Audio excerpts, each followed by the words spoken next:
아멘. 네, 오늘은 귀하신 분을 하나님께 보내주셨습니다. 영국에서 폴란드인들을 주로 주된 대상으로 해서 선교를 하고 사역을 하고 계시는 정경석 선교사님 나오셔서 오늘 본문 말씀을 가지고 잃은 자와 얻은 자라는 제목으로 말씀을 전하시겠습니다. 말씀을 전하실 때 큰 은혜 받으시기를 바랍니다.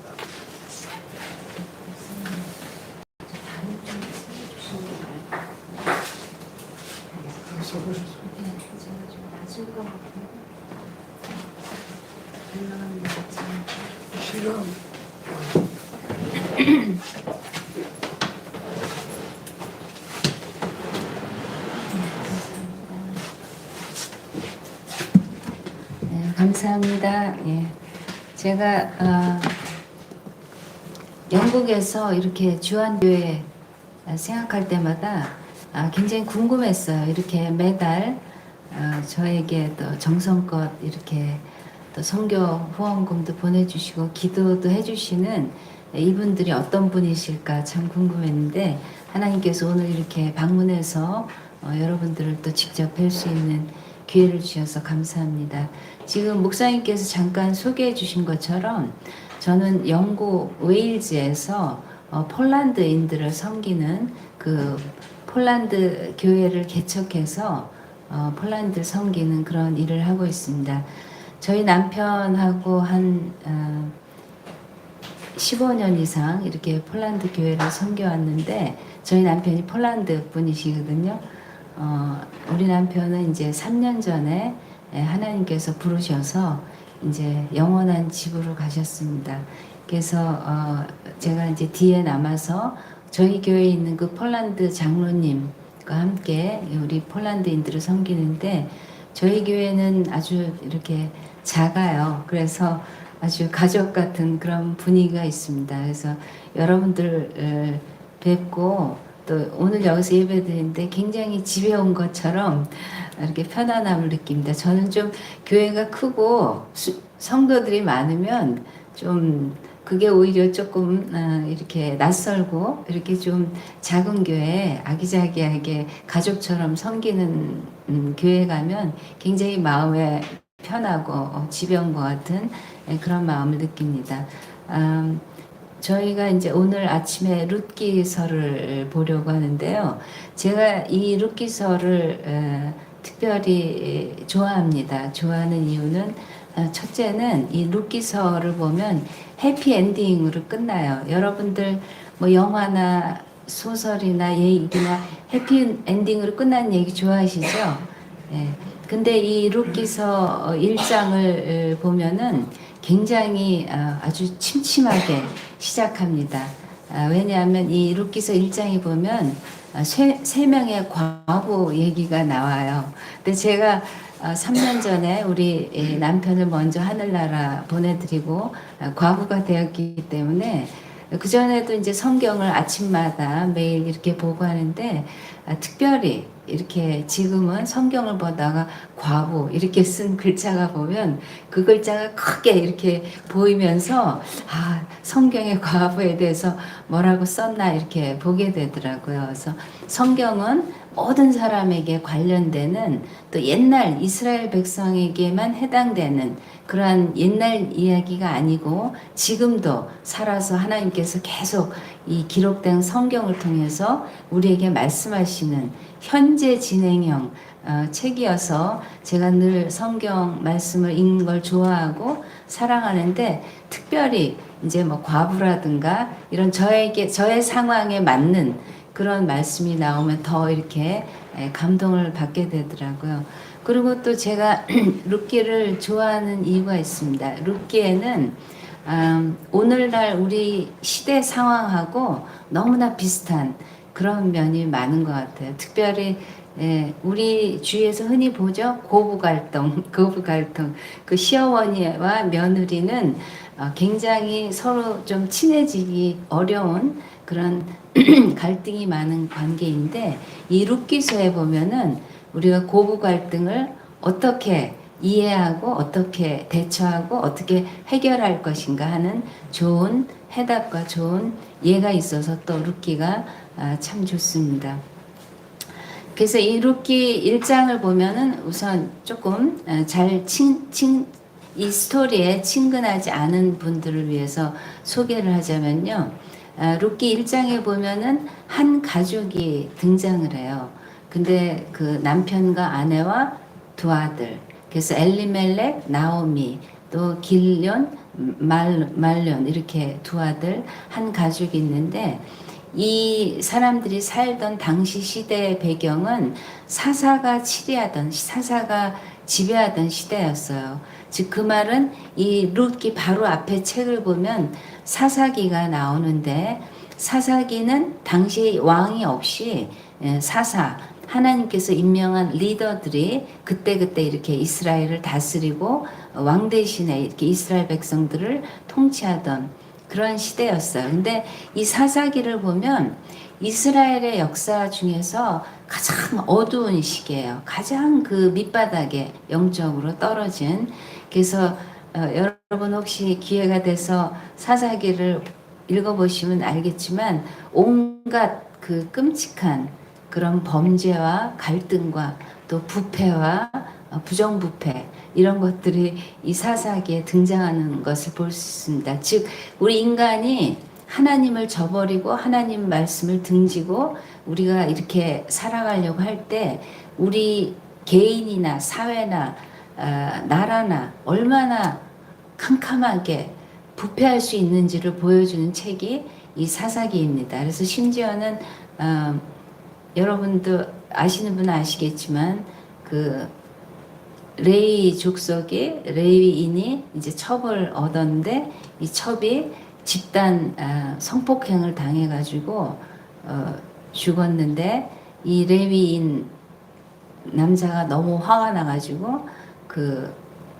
죽은 그 아내의 몸을 12토막을 내죠. 그래서 12지파한테 보내면서 이렇게 악한 일을 행했으니까 원수를 갚아달라. 이런 어떤 그 성폭행과 살인과 또 그 토막 살인 이런 이야기가 나오는 그런 책입니다. 즉 그래서 이 룻기의 배경은 그렇게 아주 굉장히 이스라엘 역사에서 어두웠던 그 시대를 배경으로 하고 있어요.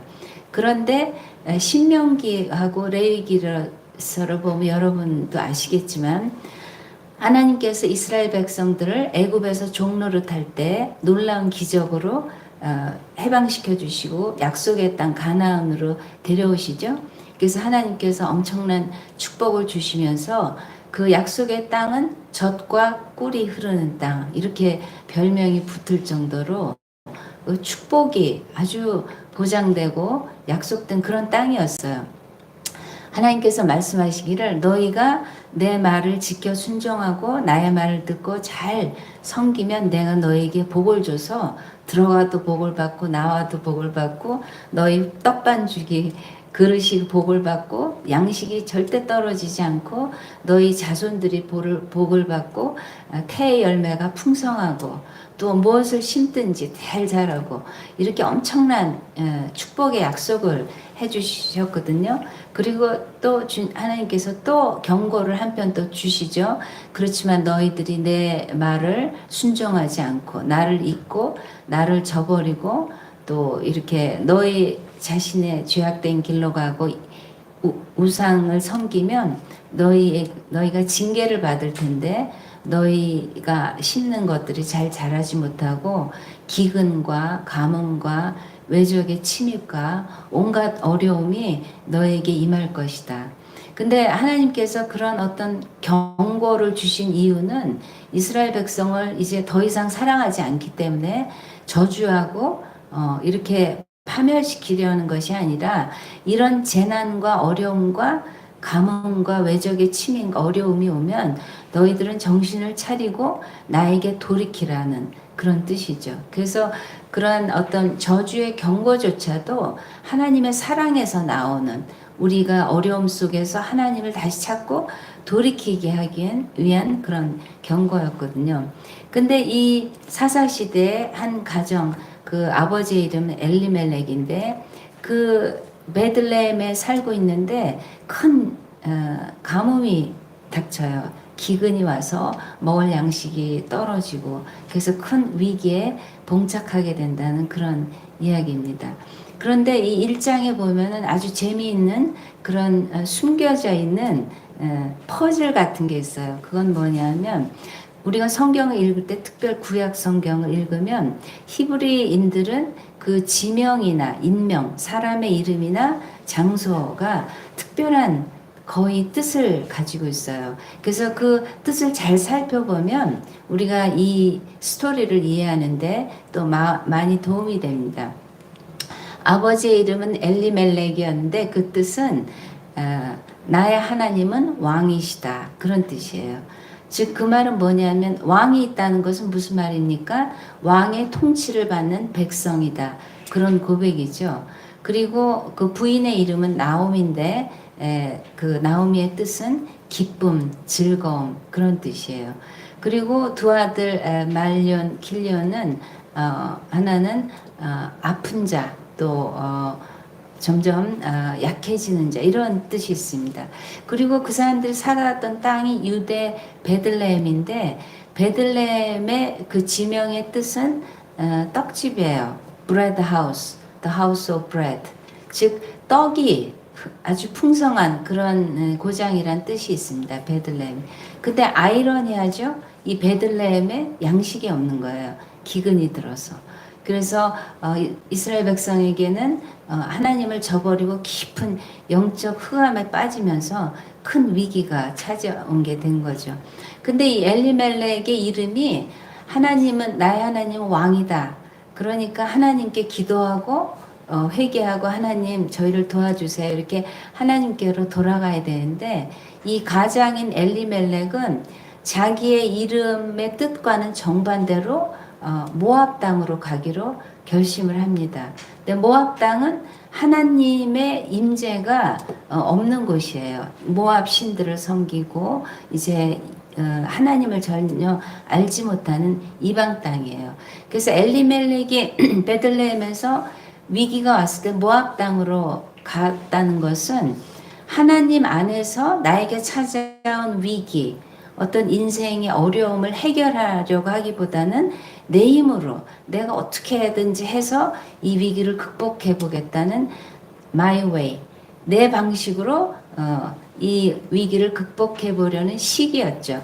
그래서 그런 시도였죠. 그래서 엘리멜렉이 모압 땅으로 간 그 구절을 보면 하나님께 기도했다든가 하나님의 뜻을 찾았다든가 그런 힌트가 전혀 없습니다. 그냥 이 위기를 어떻게 극복해 봐야 되겠다. 여기 베들레헴은 음식이 없으니까 모압 땅으로 가서 어떻게든 살아봐야 되겠다. 이렇게 해서 모압 땅으로 가죠. 그래서 어떻게 보면 엘리멜렉은 자기의 이름, 자기의 정체성, 자기의 이스라엘 백성으로서 하나님을 왕으로 모시고 있는 이스라엘 백성으로서 자기의 정체성을 배반한 사람이에요. 자, 이름대로 살지 않은 거죠. 그래서 모압 땅으로 모든 가족을 데리고 이제 옮겨가게 됩니다. 그리고 엘리멜렉의 부인의 이름은 나옴이에요. 근데 나옴의 뜻은 기쁨, 즐거움 이런 뜻인데 나오미의 삶은 남편을 따라서 모압 땅으로 이주한 후에 기쁘고 즐거운 것이 아니라 계속 다운 이제 계속 어떤 인생의 시련으로 더 깊이 들어가게 됩니다. 그래서 간지 얼마 안 돼서 남편이 죽고 두 아들과 자기가 남게 되죠. 그래서 하나님께서 이스라엘 백성에게 너희는 이방 사람들과 결혼하지 말라. 왜냐하면 이방 사람들과 결혼해서 하나님을 저버리고 이방 우상을 섬기지 말라. 그랬는데 그 모압 땅에서 이스라엘 사람들이 없으니까 모압 여인과 이방 여인과 결혼을 시킵니다. 그거는 이스라엘 백성으로서는 더 이상 내려갈 수 없게 아주 영적인 그 바닥에 떨어진 그런 상황이죠. 그래서 이렇게 두 며느리를 얻어서 그 며느리 이름인 룻과 오늘 성경책의 제목인 오르바라는 며느리를 얻게 됩니다. 그런데 이 이방 며느리를 얻어서 이제 좀 이렇게 자손이 나고 우리가 좀 어떻게 미래가 좀 펴지겠지 이렇게 생각을 했는데 나오미의 기대와는 달리 이 두 아들이 자녀가 없어요. 그리고 아들들이 일찍 죽었는지 하여튼 10년 후에 자녀가 없이 새 과부만 남게 됩니다.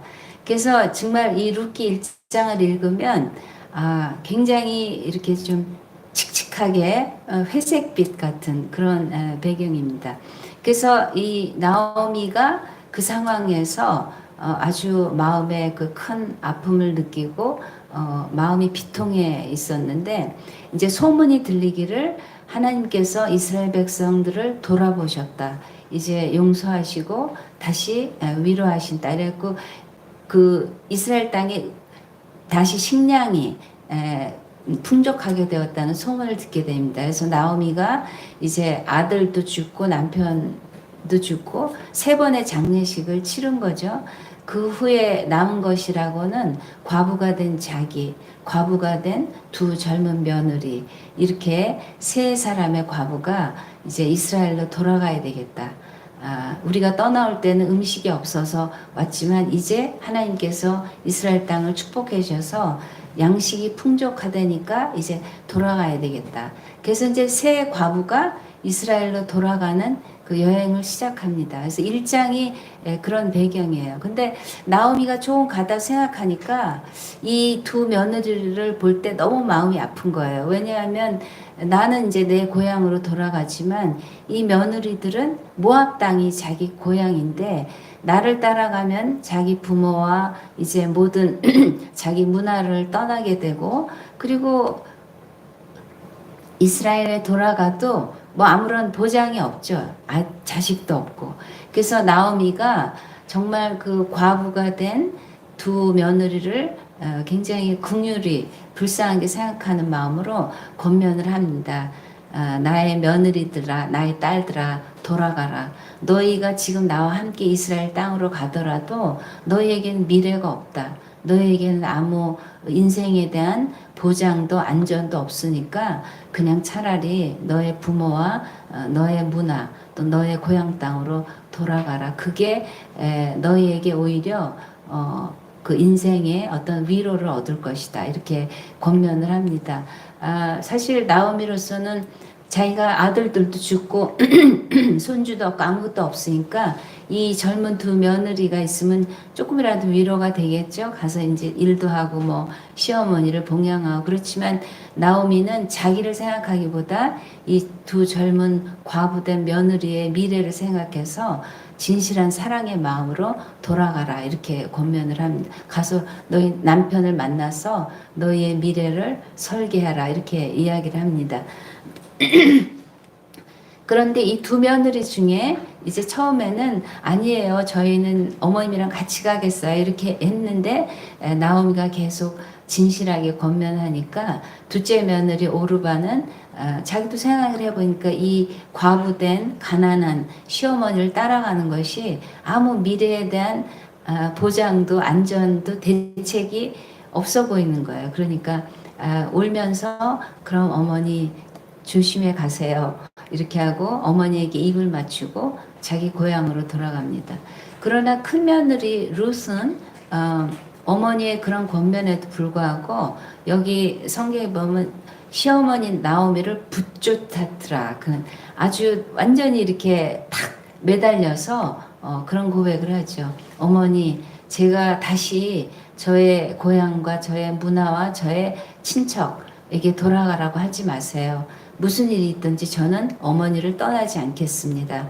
어머님의 하나님이 나의 하나님이 되고 어머님의 백성이 나의 백성이 되고 또 어머니가 묻히시는 곳에 저도 묻힐 것입니다. 어머니가 거하시는 그곳이 바로 저의 집이 될 것입니다. 굉장히 놀라운 고백을 하죠. 그래서 나오미가 이 룻이 간절하게 시어머니를 떠나지 않겠다는 그 고백을 하는 것을 보고 이 며느리가 진짜 중심으로 나와 함께 가기를 원하는구나 해서 같이 가기를 허락합니다. 그래서 동네로 돌아오는데 그 베들레헴 자기 고향으로 돌아왔을 때 온 동네 사람들이 나와서 이제 마중도 하지만 또 어떤 충격을 그렇게 표현하죠. 아니, 이 사람이 정말 나오미가 맞아?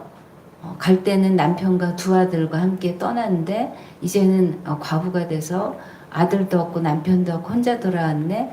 그리고 며느리도 과부가 돼서 과부 며느리가 함께 왔네. 어떻게 이런 일이 있을 수 있어? 그러니까 온 동네가 이제 충격에 휩싸입니다. 그러니까 나오미가 뭐라고 대답을 하냐면 나를 다시는 나오미라고 부르지 마세요. 나오미의 뜻은 기쁨, 즐거움 그런 뜻이잖아요.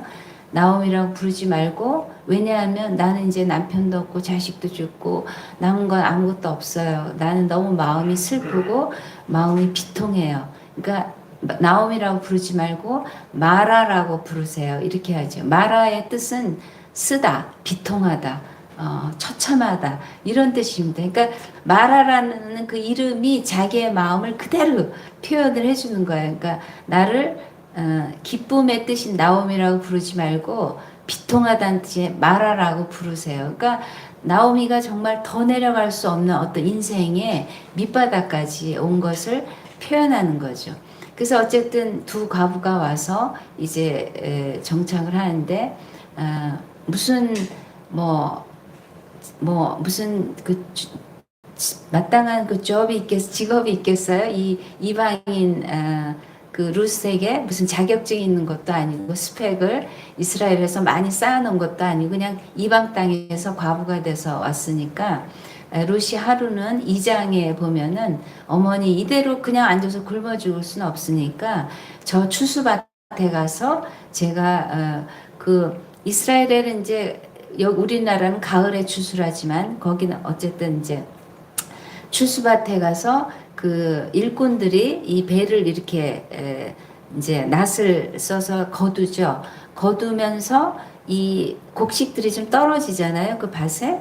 그리고 하나님께서도 어떻게 신명기 레위기에 보면은 배려를 하셨냐면 너희들이 추수할 때 그 너희 밭에 있는 곡식단을 다 베지 말고 한쪽 구덩이에 그 곡식단 한 줌 정도를 남겨놓으라. 왜냐하면 어느 사회는 항상 과부, 고아, 그 가난한 외국인이 있으니까 그런 사람들을 위해서 다 추수하지 말고 좀 남겨놔라. 하나님께서 그 구약 성경을 읽어보면요, 제가 참 재미있는 걸 발견했는데 모든 사람을 똑같이 평등하게 사랑하시고 이렇게 정당하게 대하시지만 제가 구약을 읽으면서 느낀 게 하나님이 특별히 편애하시는 세 그룹의 사람이 있구나. 그 그룹은 과부, 그 다음에 고아, 그리고 또 하나는 외국에서 온 나그네들, 어떻게 보면 이민자들 이런. 그러니까 그 사람들은 정말 사회의 밑바닥에 있는 어려운 사람들이죠. 그래서 하나님께서 항상 그 율법을 주실 때 너희들은 과부와 고아와 나그네를 잘 보살펴라. 이렇게 해라. 그래서 특별히 많은 배려를 해주셨거든요. 그래서 룻도 자기가 무슨 특별한 어떤 뭐 직업을 가질 수 있는 그런 기술이나 능력이 없으니까 그렇게 추수하는 일꾼들을 뒤를 따라다니면서 그 곡식 이삭을 줍는 그 가난한 여자들이 있었는데 자기도 거기 가서 그것을 죽겠다 이렇게 시어머니한테 얘기를 합니다. 그러니까 시어머니가 그래 가라. 가서 잘 그 이제 왜냐하면 그걸 해야지 먹으니까. 그래서 룻이 이제 이렇게 갔는데 아주 흥미로운 것은 룻이 가서 그 떨어진 곡식 알을 주순 그 밭의 주인이 보아스라는 그 남자였어요. 근데 이 보아스는 그 동네에서도 아주 부유하고 그리고 또 하나님을 경외하고 신앙도 좋고 그리고 이렇게 다른 사람들을 잘 살펴서 도와주는 그런 좋은 인품을 지닌 그런 사람이었어요. 근데 이 룻이 거기 가서 이제 그 이삭 줍기를 하다가 그 주인을 만나게 됩니다. 그 주인이 아, 내가 당신 소문을 들었습니다. 당신이 이렇게 과부가 된 시어머니를 버리지 않고 떠나지 않고 끝까지 이렇게 시어머니를 잘 돌보기 위해서 자기 나라 자기 땅을 버리고 이스라엘에 와서 정착했다는 소문을 들었는데 당신은 참 좋은 며느리입니다. 당신은 참 훌륭한 그런 인품이 있습니다. 이렇게 보아스가 그를 칭찬을 해주면서 다른 밭으로 가지 말고 추수가 다 끝날 때까지 항상 내 밭으로 와서 곡식을 주우세요. 그리고 내가 우리 일하는 그 남자 일꾼들한테도 절대 이 룻을 기분 나쁘게 하지 말고 건드리지도 말고 해치지도 말고 특별히 이렇게 잘 돌봐줘라. 그래서 물이 먹고 싶으면 언제든지 이 남자 일꾼들이 일하는 데 있는 그 물통에 와서 물을 먹고 이렇게 하라고 보아스가 아주 특별한 이런 배려를 해줍니다. 근데 이스라엘 당시에는 그 킨스만 리디머라고 기업 물을 자, 가디언 리디머 그렇게 부르는데 기업 물을 자라는 것은 무슨 뜻이냐면 이스라엘 백성들에게 하나님께서 이 가나안 땅을 주셨잖아요. 축복의 땅을. 그래서 하나님께서는 이 이스라엘 땅을 잘 이스라엘 백성들이 보존하기를 원하셨어요. 다른 그 이방인들이 들어와서 이 땅을 막 산다든가 또 다른 이방인들이 와서 이제 야금야금 이렇게 이 땅을 점점 이렇게 획득해 가면은 이스라엘 백성들이 하나님의 백성으로서의 그 정체성, 신앙 공동체 그걸 잃어버릴 수 있기 때문에 이스라엘 땅은 절대 이방인에게 외국인에게 팔지 않도록 하는 그런 규정이 있었어요. 그런데 만약에 어떤 가정에서 돈이 없거나 빚을 졌거나 또 돈이 없어서 어쩔 수 없이 그 땅을 팔아야 되는 경우가 있잖아요. 가령 뭐 가뭄이 많이 들어서 먹을 게 없다. 그럼 땅을 팔아서라도 음식을 사서 먹어야 되니까 어떤 여건에서 땅을 팔면은 그 반드시 이스라엘 사람 중에 팔아야 되고 그 다음에 그 땅을 잃어버린 그 가족을 도울 수 있는 제도가 있어요. 그건 뭐냐면 그 이스라엘 12지파가 있는데 이제 그 나오미 같은 경우 유다 지파에 속했거든요. 그러니까 유다 지파 중에 가까운 친척 중에 이제 이렇게 과부가 돼서 땅을 이제 팔고 또 땅을 관리할 수 없을 때 어떤 제도가 있냐면 그 같은 지파 안에 있는 남자 친척이 가까운 친척이 그 과부하고 결혼을 해요. 결혼을 해서 낳은 아들이 이제 그 죽은 남편의 성을 따라가게 됩니다. 즉 그렇게 함으로써 자녀가 없이 죽은 남편의 성과 그 집안의 가통이 이제 이어지는 거죠. 그래서 그렇게 죽은 사람 친척을 가문을 잇게 도와준 또 그 과부하고 결혼해 줌으로써 자손을 낳고 그 혈통이 끊어지지 않도록 가문의 이름이 끊어지지 않도록 도와주는 그런 제도가 있었어요. 그런 사람을 기업을 물은다. 기업을 대신 변제해 준다. 대신 사준다. 기업 물을 자. 이런 이름으로 불렀는데요. 근데 아주 놀랍게도 이 룻이 가서 일한 보아스가 그렇게 같은 집안의 그런 남자 분이었어요. 그러니까 보아스가 그렇게 할 수 있는 그 여건에 있는 사람이었어요. 그래서 나오미가 이렇게 보아스가 룻에게 아주 친절하게 호의를 베풀고 또 양식을 많이 이렇게 집에 갈 때면 싸주고 하는 걸 보고 하나님께서 아마 이 사람을 우리 며느리에게 붙여서 죽은 내 아들의 이름과 우리 남자의 대가 끊겨질 수 있는데 우리 집안을 다시 있게 해주자는 뜻이 있나 보다 이렇게 나오미가 생각을 하고 룻에게 이제 잘 코치를 해줍니다. 그래서 네가 이제 추수 때 이렇게 추수 마지막 날 가서 보아스가 이렇게 추수가 다 끝나고 이제 추수철은 그 페스티벌 철이죠. 축제 때니까 먹고 마시고 기분이 좋고 한쪽 끝에 가서 누웠을 때 네가 어둑할 때 그 사람 발밑에 가서 그 이불자락 같은 거 옷자락을 들고 발치에 누워 있어라. 그러면 보아스가 너한테 뭐라고 해야 될지 알려줄 거야. 그래서 룻이 시어머니가 시킨 대로 그 추수의 끝날 이제 막 잔치를 하고 먹고 마시고 즐겁게 이제 추수 페스티벌 끝날에 보아스가 이렇게 자는 것을 잘 봐뒀다가 밤에 가서 이렇게 발치에 누워가지고 보아스가 덮고 있는 그 옷자락, 이불자락 자기를 이렇게 살짝 덮습니다. 보아스가 처음에는 알지 못했는데 새벽쯤에 이렇게 자다가 이제 뭐 돌아눕거나 이럴 때 발치에 사람이 있는 거를 발견하는 거예요. 그래 깜짝 놀라서 누구냐? 거기 누가 있어? 이렇게 묻죠. 그랬더니 룻이 저는 당신의 여종인 룻입니다. 제발 저희 가정에 기업 물을 자가 되어주세요. 이렇게 부탁을 하는 거죠. 즉 그 말은 룻이 보아스에게 저와 결혼해 주세요. 우리 남편이 죽었게 우리 대를 잇게 저와 결혼해 주세요. 일종의 어떤 청혼의 그런 메시지가 있는 거죠. 근데 보아스가 그 말을 듣고 굉장히 아주 그렇게 친절하게 은혜롭게 그걸 받아들입니다. 네가 시어머니를 따라서 이렇게 시어머니를 잘 돌보는 것도 참 아름다운 그 인격인데 네가 또 이렇게 아름다운 마음을 품고 있구나. 네가 더 젊은 남자에게 가서 청혼을 하지 않고 그때 보아스가 조금 부자였지만 또 싱글이었지만 나이가 조금 있었던 것 같아요. 약간 홍기가 아마 그때보다는 조금 지났을지 더 젊은 남자에게 가지 않고 나에게 청혼을 했으니 네가 참 생각이 아름답구나. 걱정하지 말아라. 내가 이제 그렇게 해주지만 단 한 가지 나보다 더 너의 죽은 남편에게 가까운 친척이 있어서 그 사람이 먼저 할 수 있는 권리가 있는데 그 사람이 내가 룻하고 결혼해서 이 죽은 남편의 대를 이어주겠어요.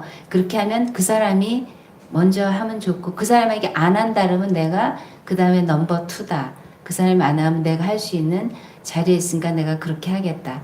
그렇게 해서 어쨌든 2장 3장에 보면 보아스가 이제 그 사람에게 당신이 룻하고 결혼하겠습니까? 이렇게 해가지고 과정이 있어서 4장에 보시면 우리 함께 4장에 보면 해피엔딩의 장면이 나오죠.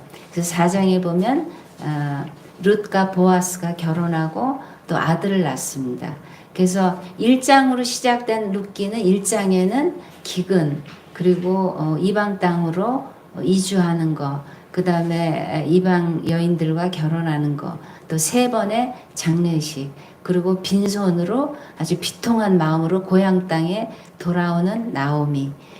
근데 4장에 보면은 룻은 경건하고 하나님을 잘 섬기는 부자이고 또 아주 마음이 고상한 그런 인격을 가진 보아스와 결혼하고 또 룻이 아들을 등남을 하는 그런 아름다운 장면이 나옵니다. 즉 결혼식과 생일 파티로 끝나고 있어요. 4장이. 굉장히 아름다운 변화죠. 근데 여기서 이제 우리가 한 가지 배울 수 있는 것은 이 1장에 보면은 제가 말씀드린 대로 이 각 사람이 자기의 아이덴티티, 자아 정체성이란 그거를 배반하는 삶을 어긋나는 삶을 살아요. 엘리멜렉의 뜻은 하나님은 나의 왕이시다. 근데 하나님을 왕으로 모시지 않고 자기 생각과 계획대로 그냥 모압 땅으로 가서 내 힘으로 인생의 위기를 해결해 보겠다. 이렇게 애를 쓰고 나오미의 이름은 기쁨 즐거움인데 내 뜻으로 인생의 위기를 해결하려고 그러니까 해결은 안 되고 점점 어렵고 비통하고 그래서 나오미가 기쁘고 즐겁게 이름대로 사는 것이 아니라 나를 마라라고 불러라. 나는 비통한 사람이다. 비통한 사람이라고 불러라. 이렇게 얘기를 하죠. 그리고 베들레헴은 그 떡집, 음식이 풍부한 곳인데 베들레헴을 떠나서 기근이 와서 모압으로 가죠. 4장에 보면 그 모든 정체성이 다 회복이 됩니다. 그래서 나오미는 다시 그 손주를 안고 새로 행복을 찾은 며느리를 보면서 나를 나옴이라고 다시 불러라. 그래서 나옴이라는 그 이름의 정체성을 회복을 해요. 그리고 룻은 1장에 보면 모압의 여인이었죠. 이방인이었어요. 하나님을 알지 못하고 우상을 섬기는 여인이었어요. 근데 4장에 보면은 트루 이스라엘, 진정한 이스라엘 백성이 돼서 이스라엘 백성 남편을 만나서 아들을 낳았어요. 근데 놀라운 것은 그 아들이 다윗 왕의 그 할아버지가 되죠. 그러니까 룻이 다윗 왕의 증조 할머니가 돼요. 생각을 해보세요. 이 이방 여인, 하나님을 알지 못하고 하나님의 축복에서 완전히 벗어나 있던 이방 여인이 그 트루 이스라엘, 참된 이스라엘 백성이 된 것만 해도 하나님 백성 너무나 감사한데, 그 룻에게서 다윗 왕이 나오게 되는 거예요. 다윗 왕은 이스라엘 역사에서 최고로, 우리나라 세종대왕에 비교할 수 없게 최고로 정말 훌륭하고 많은 그 업적을, 하나님을 잘 섬겼던 왕이 다윗 왕이에요. 근데 그보다 더 놀라운 사실은 이 다윗 왕의 그 계보를 통해서 나중에 이 세상의 구세주 예수 그리스도가 태어납니다. 얼마나 큰 영광인지 몰라요. 당시 이스라엘 여인들의 모든 로망은, 희망은 내 몸에서 메시아가 태어나기를 바란다. 그거였어요. 내가 여자로 태어났기 때문에 나의 가장 큰 영광은 내 몸에서 메시아가 태어나는 것. 나를 통해서 하나님의 구세주가 이스라엘에 얼마나 큰 영광일까. 그래서 아들을 낳는 것이 그토록 중요한 거였어요. 근데 이스라엘 여인들이 받지 못한 축복을 그 이방 여인들 룻이 그 축복을 받아서 다윗왕의 증조 할머니가 되고, 또 거슬러 내려가고 룻이 마태복음 1장에 보면 예수님의 족보에 거기에 끼는 거예요. 얼마나 큰 축복입니까? 그래서 제가 여기서 말씀드리고 싶은 것은 1장에 보면은 새 과부, 세 번의 장례식, 모압 땅, 베들레헴, 이름 뜻과 흉년, 너무나 비참하지. 이게 우리 인간의 모습입니다. 하나님을 떠나서 인생의 위기 가운데 하나님 없이 내가 잘 살아보려고 그러고, 내가 평안과 행복과 내 문제를 해결해 보려고 막 애쓰는 my way, 인간들의 닥치는 현실은 모압 땅, 기근, 그 다음에 죽음, 비통함, 이것이 인간의 모습입니다. 왜 그렇습니까? 하나님께서 이 세상을 창조하시고 원래 축복을 주셨죠. 너희는 아담과 하와를 지으시고 이 땅에 번성하고 이렇게 온 땅에 가득 차라, 이렇게 축복을 주셨는데, 애석하게도 우리의 첫 번째 부모인 그 아담과 하와가 하나님의 음성을 듣기보다 사탄의 음성, 또 세상의 길을 따르다가 죄를 짓고 에덴 동산에서 쫓겨나죠. 그때부터 모든 인간의 마음속에는 항상 깊은 그 공허감, 좌절감, 두려움, 그런 것이 우리 마음속에 있다는 거죠. 사람들은 내 마음 깊은 곳에 있는 그 두려움, 좌절감, 공허감, 또 깨어진 인간관계들, 또 나는 왜 사나, 또 내가 늙으면 어떻게 되나, 죽으면 어떻게 되나, 이런 모든 불확실함, 모든 두려움, 이거를 해결할 길이 없어서 나름대로 막 애를 쓰는 거야. 엘리멜렉처럼 돈을 많이 벌어보면 내 마음이 좀 기쁘고 이 공허한 마음이 없어지겠지. 돈을 많이 벌어놓으면 내가 나중에 노후에 편안하게 살겠지. 돈을 많이 벌어놓으면 죽을 때도 내가 편안하게 죽을 수 있겠지. 그래서 열심히 돈 벌려고 그러고, 또 열심히 성형수술 해갖고 예뻐지고 멋있어져갖고, 또 아주 좋은 남편 아내 만나려고 하고, 또 애들 또 막 그냥 온갖 과외 다 시켜가지고 스펙 쌓아가지고 스카이 대학에 보내려고 그러고. 인간들이 오늘날 한국에서 보면은 그 온갖 노력을 다 하죠. 그러나 거기에는 해답이 없다는 것입니다. 항상 그 기근과 그 장례처럼 항상 어둠이 있는 거예요. 나오미가 나오미로 살지 못하고 마라가 될 수밖에 없는 거죠. 우리의 참된, 모든 인간의 참된 자아 정체성은 무엇입니까? 우리는 God's image bearer 이렇게 불러요. 하나님의 형상으로 창조함을 받은 존재들이 바로 우리입니다. 우리는 강아지나 고양이나 말이나 돼지처럼 살아서는 안 되는 존재고 살 수 없는 존재. 왜냐하면 하나님의 형상으로 지어짐을 받았기 때문에 우리가 정말 참된 만족과 행복을 느끼려면 그 살아계신 하나님과 연결이 돼야 돼요. 그 살아계신 하나님이 내 마음속에 있고 내가 살아계신 하나님의 손을 잡고 인생길을 걸어갈 때 참된 만족과 기쁨과 그리고 모든 죽음에 대한 두려움 이런 것을 극복할 수 있는 겁니다.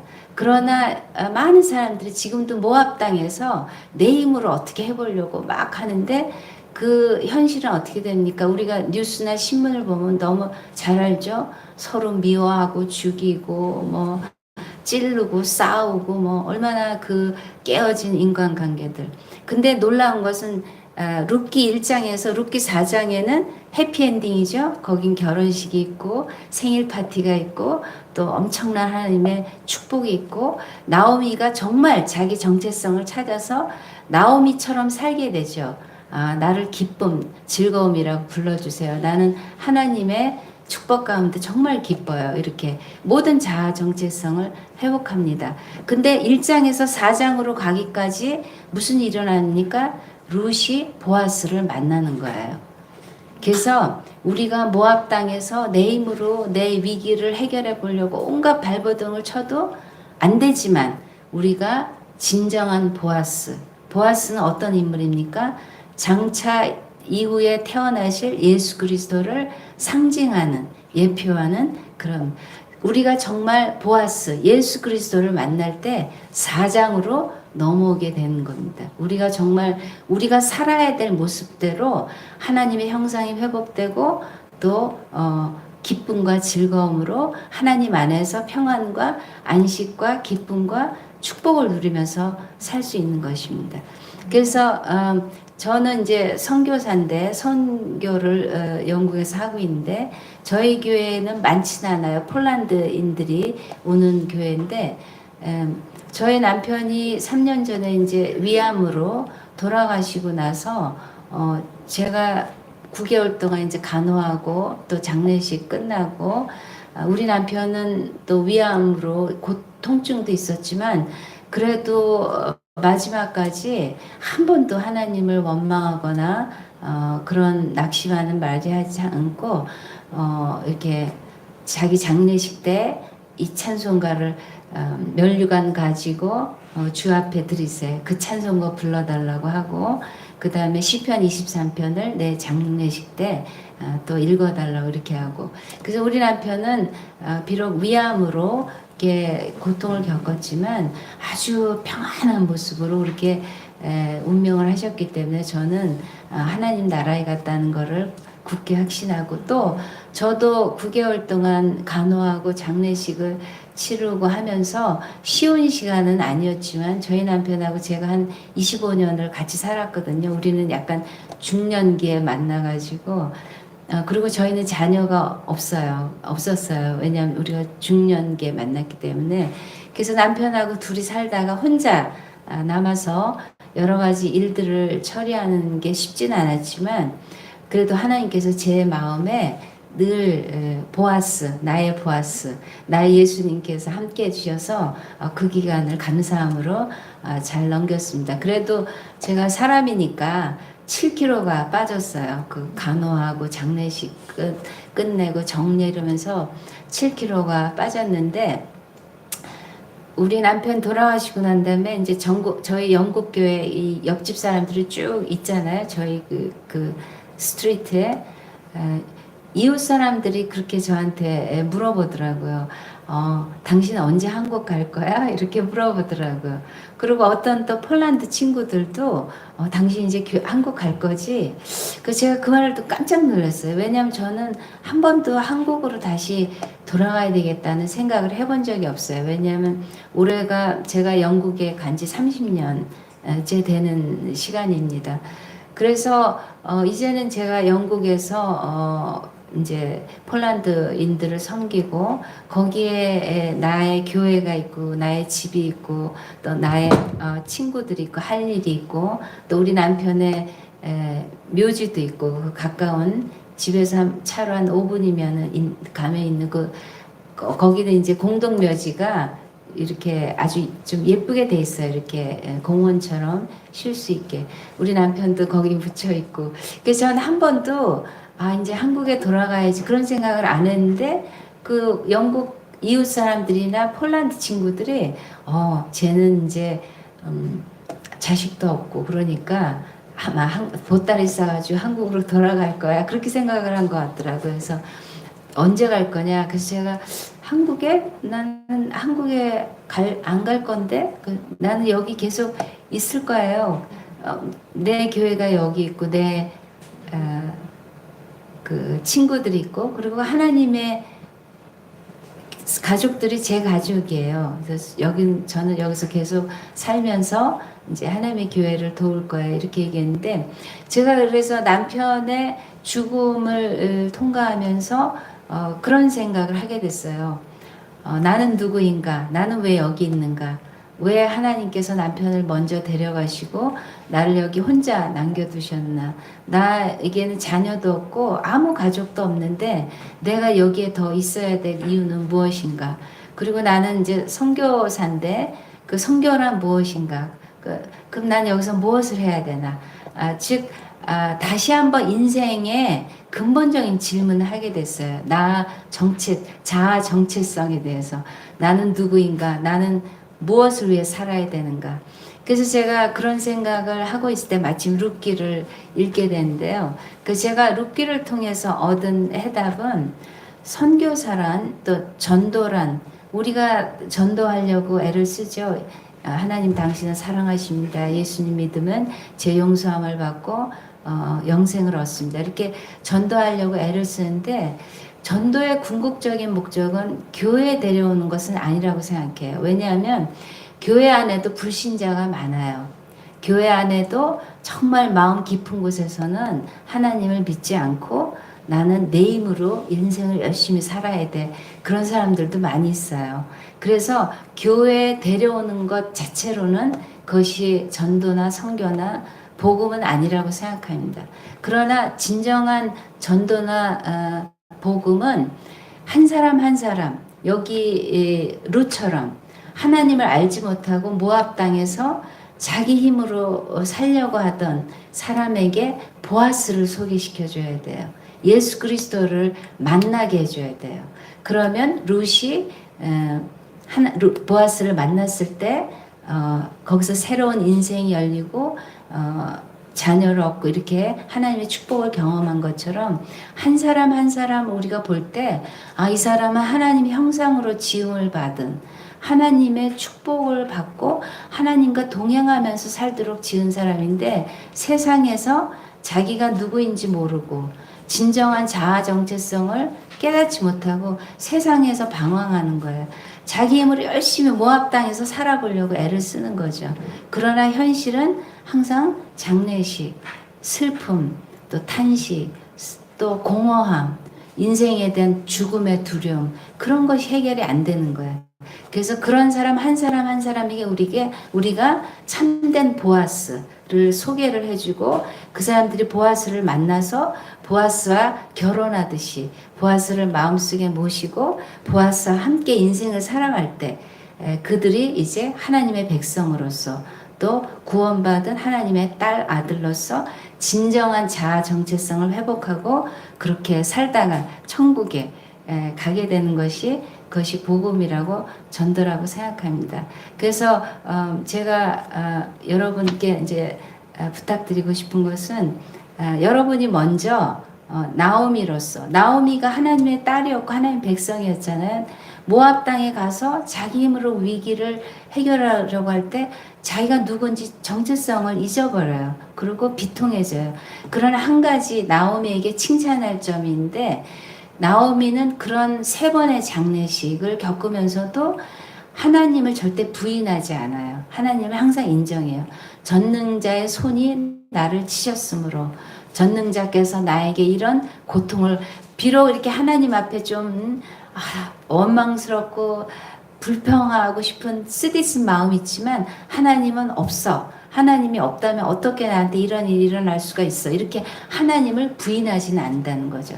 항상 이 모든 것들이 전능자이신 하나님의 그 통치 아래에서 일어났다는 것을 인정을, 즉 그 말은 뭐냐면 나오미가 비록 믿음이 약해졌지만 믿음이 있는 거죠. 그리고 나오미가 비록 이방 며느리지만 진심으로 대하고 또 늘 이렇게 하나님에 대한 이야기를 했을 때 그 룻이 나오미의 말을 듣는 거죠. 그래서 룻이 1장에 보면은 1장을 보면 저는 솔직히 말해서 만약에 4장이 없었다면 룻기를 절대 안 읽을 거예요. 너무너무 읽으면 우울해지는 글이죠. 세 번의 장례식과 과부의 이야기. 그러나 1장 마지막에 보면은 그 캄캄한 그 배경 속에서 반짝 빛나는 별과 같은 그런 사람이 있어요. 그게 룻인데 룻이 놀라운 고백을 하죠. 룻이 어머니 저보고 떠나라고 하지 마세요. 제가 만일 어머니를 떠난다면 여호와 하나님께서 저를 벌 주시기를 바라요. 그렇게까지 얘기하죠. 그러면서 어머님의 하나님이 나의 하나님이 되고 어머님의 백성이 나의 백성이 되고 어머님이 가시는 곳에 내가 가고 어머님이 묻히시는 곳에 내가 묻힐 거예요. 이렇게 고백을 하는데 룻이 그렇게 얘기한 건 단지 인간적인 동정이 아니라는 겁니다. 그냥 우리 시어머니 불쌍해. 나까지 떠나면 우리 시어머니 누구를 의지하고 살아. 그게 아니라는 거죠. 인간적인 동정심에서는 그런 고백이 나올 수가 없죠. 왜냐하면 룻은 지금 젊고 앞길이 창창한 과부인데, 젊은 과부인데 이 나이 많고 모든 걸 잃어버린 그 늙은 시어머니를 따라가는 게 무슨 희망이 있겠어요. 미래도 없고 희망도 없고 아무 즐거움이 보장되는 게 아니죠. 안전도 없고. 그러나 룻이 나오미에게서 본 거는 나오미가 믿는 하나님, 그 이스라엘의 하나님이 참으로 살아계시고 전능하시고 자비한 하나님이란 걸 보게 된 거죠. 그러면서 룻이 고백하기를 여호와 하나님이라는 말을 고백을 합니다. 즉 룻은 이제 하나님을 알지 못하고 모압 여인으로 이방인으로 살아가던 자기의 자아 정체성, 자기를 버리고 새로운 자아를 찾은 거예요. 그래서 이제 하나님의 백성으로서 자아를 찾은 거죠. 그래서 이 룻이 그 모든 그 미래가 없어 보이지만 이 나오미를 따라가기로 한 것은 단지 과부가 된 나오미를 동정해서 따라간다 이게 아니라 어머니의 하나님이 나의 하나님이 된다는, 앞으로 나는 이 이스라엘의 하나님을 믿고 따르고 의지하고 내 평생 살겠어요. 그와 같은 신앙 고백인 거죠. 그래서 우리가 이제 다른 사람을 전할 때 그 우리의 궁극적인 목표는 이 사람 속에 룻과 같은 고백이 나오도록, 당신이 믿는 그 하나님이 진짜 참되고 살아계신 하나님이군요. 그 하나님을 나도 나의 하나님으로 믿고 그 하나님을 섬기고 평생 동안 그 하나님과 같이 살고 싶어요. 살겠어요. 그런 고백이 나오도록 하는 것이 우리의 전도와 선교의 목표라고 생각합니다. 한 가지 더 제가 나누고 싶은 교훈은요. 여기 나오는 세 사람 보면 다 완전한 사람이 없어요. 나오미는 신앙이 있지만 굉장히 지금 좀 약간 시험에 들어있죠. 그래가지고 여호와께서 이 어려운 일을 시련을 갖다 주시고 남편과 내 아들들을 불러가시고 여호와께서 나에게 비통함을 주셨다. 이렇게 믿음이 많이 다운됐지만 여전히 그 어려운 가운데 하나님을 부인하지 않고 그래도 하나님을 의지하고 다시 하나님께서 이스라엘 백성들에게 양식을 주시고 회복시켰다는 소식을 듣고 내 땅, 내 하나님 이스라엘로 돌아가야 되겠다. 믿음을 잃지 않았다는 거죠. 둘째, 룻의 이름의 뜻은 female companion이에요. 그 말은 뭐냐면 동행자, 어떤 인생의 길을 함께하는 동반자의 뜻이 있어요. 근데 룻은 하나님을 모를 때는 그냥 이방신 섬겼지만 이 이스라엘의 하나님을 만난 후에 나오미를 끝까지 동행하죠. 생각해 보세요. 남편과 두 아들을 잃고 가난하고 나이 들고 비통한 시어머니하고 같이 사는 거 쉬울까요? 시어머니가 막 건강하고 또 행복하고 돈도 모든 게 잘 돼 있는 시어머니도 며느리가 같이 살려면 쉽지가 않죠. 근데 이 나오미는 아들 죽고 남편 죽고 돈도 없고 막 인생의 스트레스 그런 어떤 비통에 빠져 있는 시어머니랑 같이 사는 며느리 쉽지 않을 겁니다. 그러나 룻은 그 모든 것에도 불구하고 나는 우리 어머니가 섬기는 하나님을 같이 섬기면서 우리 어머니를 끝까지 떠나지 않고 함께 하겠다. 신앙에서 나오는 의리를 지킨 거죠, 룻은. 그리고 이 보아스는 이 2장 3장에 보면은 완벽한 그 크리스찬이에요. 아주 돈도 많고 굉장히 신앙도 좋고 하나님을 두려워하고 그리고 다른 사람을 잘 배려하고 흠이 없는 거기다가 퍼스트 클래스 신랑 후보감이에요. 근데 참 이상한 것이 아직 결혼 안 했어. 아직 싱글이에요. 근데 어떤 그 설교자들은 어떻게 설명을 하냐면 보아스의 엄마는 라합이라는 여자였어요. 라합도 가나안 땅의 이방 여인이었어요. 그리고 전직은 기생이었어요.